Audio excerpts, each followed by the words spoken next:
CS क्षेत्र की में भूमाफियाओं के षड्यंत्र का शिकार होने वाला है, इसका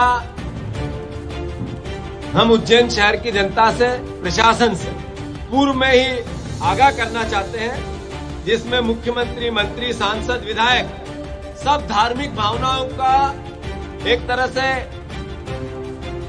विरोध करने लगे और जो धर्म के नाम पर वोट लेने वाले लोग वो धार्मिक नगरी को लूटने लगे हैं, ये हमारा आरोप है। मैं मानता हूं कि हम सबको इस बात का ध्यान रखते हुए इसका विरोध करना चाहिए। ये राजनीतिक भावना नहीं हो सकती।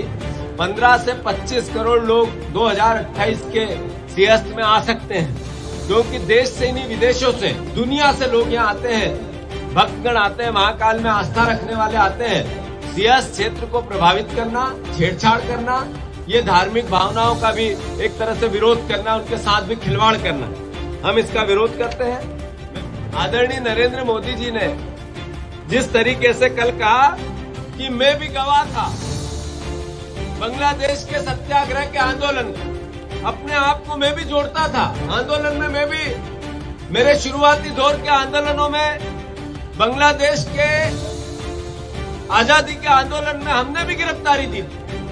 एक देश का प्रधानमंत्री कितना झूठ बोलेगा, मेरे देश का प्रधानमंत्री इतना झूठ बोलेगा, ये कल्पना हमें नहीं थी। और देश की धरती के साथ साथ विदेश की धरती पे बोलेगा।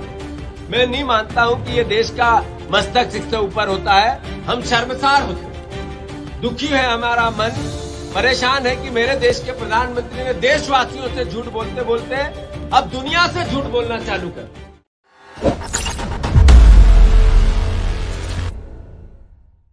मैं आदरणीय भारतीय जनता पार्टी के भी कई साथियों ने इस पर आपत्ति विपत्ति ली है। मैं मानता हूं कि उसको सबको सरकार ने गंभीरता से लेना चाहिए। कांग्रेस पार्टी भी मांग करती है सीएस क्षेत्र में किसी भी प्रकार का भूमि में परिवर्तन उपयोग का, वो चाहे सीएस क्षेत्र का हो, चाहे पीएसपी की जमीन के परिवर्तन का हो, चाहे अलग अलग प्रकार से किसी भी रूप में जो धर्म स्थल के आसपास का क्षेत्र जिसमें बदलाव की बातें हो रही है, जिसमें निर्माण के नए निर्माण की बातें हो रही है, मैं मानता हूं कि उसमें भी एक सकारात्मकता होनी चाहिए। साथ ही साथ कई लोगों के सैकड़ों साल पुराने संस्थान है, उनको तोड़ने की बात होकर सीएस क्षेत्र को नए निर्माण की बात जब होती है तो उनको भी किसी न किसी रूप में मुआवजा देने की बात होनी चाहिए।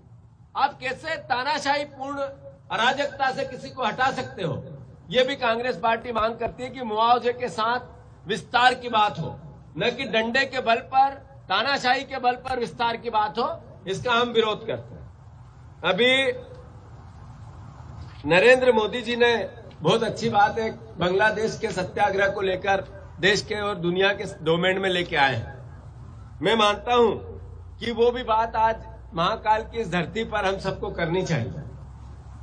बांग्लादेश की आजादी में इंदिरा जी, उस समय की भारतीय सेना, उस समय की सरकार का योगदान तो हम आज तक जानते थे, देश भर के एक एक जन जन जानता था। पर नई बात कल पता चली कि अटल बिहारी वाजपेयी, लाल कृष्ण आडवाणी, उस समय के जितने भी जेपी से लेके विरोधी नेता थे, उनके कहीं किसी प्रकार का विवरण इतिहास में इस प्रकार के सत्याग्रह का नहीं मिलता है जिसमें नरेंद्र मोदी जी गिरफ्तार हुए। मैं मानता हूं आदरणीय नरेंद्र मोदी जी ने जिस तरीके से कल कहा कि मैं भी गवाह था बांग्लादेश के सत्याग्रह के आंदोलन का, अपने आप को मैं भी जोड़ता था आंदोलन में, मैं भी मेरे शुरुआती दौर के आंदोलनों में, बांग्लादेश के आजादी के आंदोलन में हमने भी गिरफ्तारी दी थी। एक देश का प्रधानमंत्री कितना झूठ बोलेगा, मेरे देश का प्रधानमंत्री इतना झूठ बोलेगा, ये कल्पना हमें नहीं थी। और देश की धरती के साथ साथ विदेश की धरती पे बोलेगा। मैं नहीं मानता हूं कि ये देश का मस्तक इससे ऊपर होता है। हम शर्मसार होते हैं, दुखी है हमारा मन, परेशान है कि मेरे देश के प्रधानमंत्री ने देशवासियों से झूठ बोलते बोलते अब दुनिया से झूठ बोलना चालू कर दिया। मैं मानता हूं ये सब बातें इस बात का घोतक है कि देश संकट में है। वो चाहे प्रदेश से लेके, वो चाहे देश की अलग अलग क्षेत्र की मर्यादाओं से लेके, चाहे आर्थिक स्थिति को लेके, चाहे देश की बेरोजगारी को लेके, चाहे प्रदेश की कानून व्यवस्था को लेके, मेरे प्रदेश में पति अपनी पत्नियों के हाथ काटने लगे और एक दो घटना नहीं, वो घटनाएं लगातार होने लगी। मैं समझता हूं ये अराजकता का दौर अपने आप में बताता है कि कानून व्यवस्था की स्थिति चरमरा गई है। मैं जिस तरीके से सतना की डकैती की घटना आप लोगों ने पढ़ी होगी, 4 करोड़ रुपए से ऊपर का नकदी डकैती हुआ, 3 किलो सोना डकैती हुई, जिसकी एफआईआर हुई, 4 करोड़ नगद। विचार करने की बात है, भारतीय जनता पार्टी के पूर्व मंत्री हो तो अब स्वर्गवासी हो गए, पर उनके घर से 4 करोड़ रुपए नगद की डकैती, 2 करोड़ रुपए वापस मिलना, ये क्या दर्शाता है? ये दर्शाता है कि भारतीय जनता पार्टी के 17 साल के कुशासन के आवाज चिल्ला चिल्ला के देता है कि क्या लुटेरे भी, डाकू भी इसमें सक्रिय है और लूटने वाले सफेदपोशी भी इसमें सक्रिय है। मैं मानता हूं ये सब सर्वविदित है आपके और हमारे पब्लिक डोमेन में। मैं फिर से एक बार हमारा सीएस क्षेत्र की में भूमाफियाओं के षड्यंत्र का शिकार होने वाला है, इसका हम उज्जैन शहर की जनता से, प्रशासन से पूर्व में ही आगाह करना चाहते हैं, जिसमें मुख्यमंत्री, मंत्री, सांसद, विधायक सब धार्मिक भावनाओं का एक तरह से विरोध करने लगे और जो धर्म के नाम पर वोट लेने वाले लोग वो धार्मिक नगरी को लूटने लगे हैं, ये हमारा आरोप है। मैं मानता हूं कि हम सबको इस बात का ध्यान रखते हुए इसका विरोध करना चाहिए। ये राजनीतिक भावना नहीं हो सकती। 15 से 25 करोड़ लोग 2028 के सियासत में आ सकते हैं, क्योंकि देश से नहीं विदेशों से, दुनिया से लोग यहाँ आते हैं, भक्तगण आते हैं, महाकाल में आस्था रखने वाले आते हैं। सियासत क्षेत्र को प्रभावित करना, छेड़छाड़ करना, ये धार्मिक भावनाओं का भी एक तरह से विरोध करना, उनके साथ भी खिलवाड़ करना है। हम इसका विरोध करते हैं। मैं मानता हूं कि हमारे परिपत्र के माध्यम से हमारी मांगे आप तक पहुंचेगी। मैं अनुरोध करना चाहता हूं, जैसा मैंने कहा कि यहाँ जो मंत्री बने हैं, ये एक मैं फिर से आपको लिस्ट जारी करूंगा, ये भी आपको मिलेगी। उनके परिवार की और उनकी कई सैकड़ों एकड़ जमीनें इस सियासत क्षेत्र के परिवर्तन के भाग में आती हैं। जो न्याय करने वाला है, जिसको न्याय करना है, समिति का सदस्य बनकर कि इंदौर, उज्जैन के नियोजन का, विकास का मॉडल कैसा हो, वो अपनी जमीनें छुड़वाने में लग गया है। ये चिंता का विषय है। मैं मानता हूं इनको इसी वक्त अगर ऐसा होता है तो अपनी राजनीतिक जो एक मर्यादा होती है, उसकी एक भावना होती है, उसके साथ खिलवाड़ है। अपनी जो नीतिगत मर्यादा में रहकर एक सार्वजनिक जीवन जीना चाहिए, उसका उल्लंघन है। मैं मानता हूं ये राजनीतिक बात नहीं हो सकती है, कांग्रेस बीजेपी की बात नहीं हो सकती है।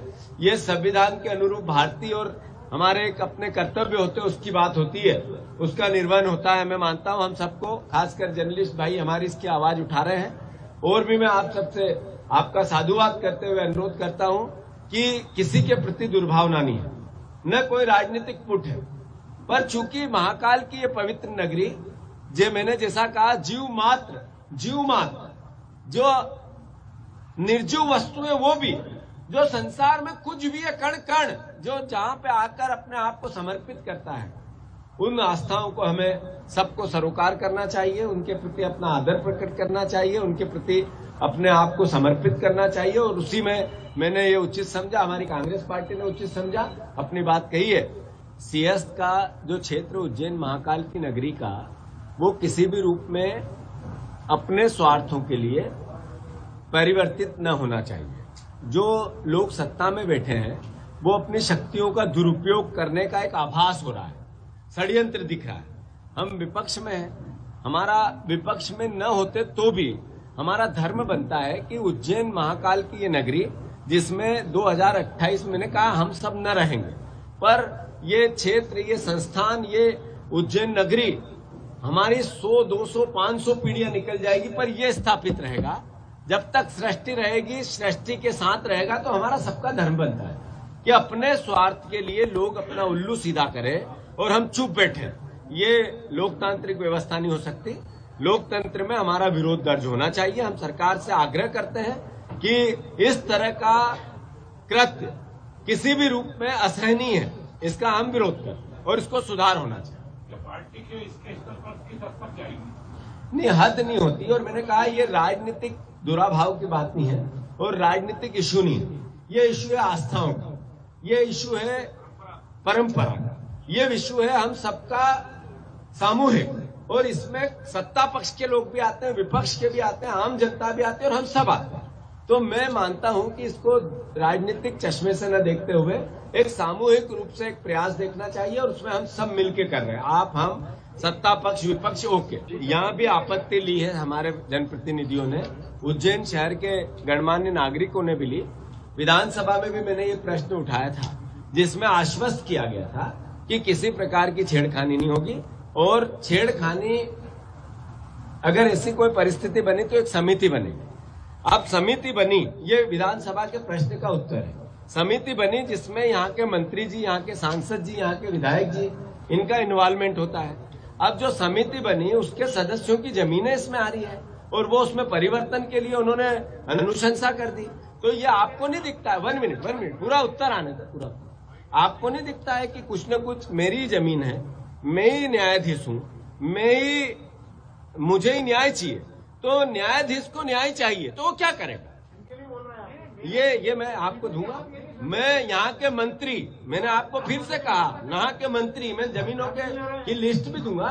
उनका मोहन यादव जी मंत्री तो एक ही है यहाँ से। हाँ, तो ये हमारी आस्था है, उनका भ्रष्टाचार है।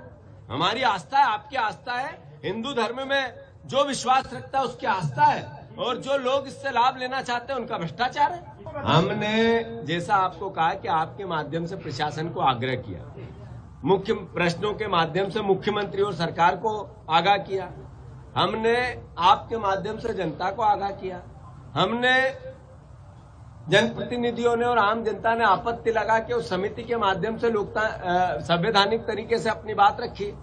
ये सब के बाद अन्याय होगा तो नेचुरल है कि जब साधु संतों की नगरी, साधु संत उसका विरोध कर रहे हैं, अखाड़ा परिषद ने अपनी आपत्ति दर्ज कराई है, तो देश के हम आम नागरिक, विपक्ष के होने के नाते हम विपक्ष के कार्यकर्ता और जनता के साथ, आपके साथ मिलकर जमीन की लड़ाई लड़ेंगे।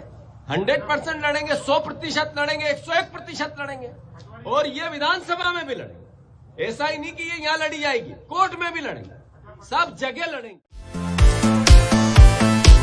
अगर आपको हमारे वीडियोस पसंद आए तो प्लीज लाइक करें, सब्सक्राइब करें और शेयर करें।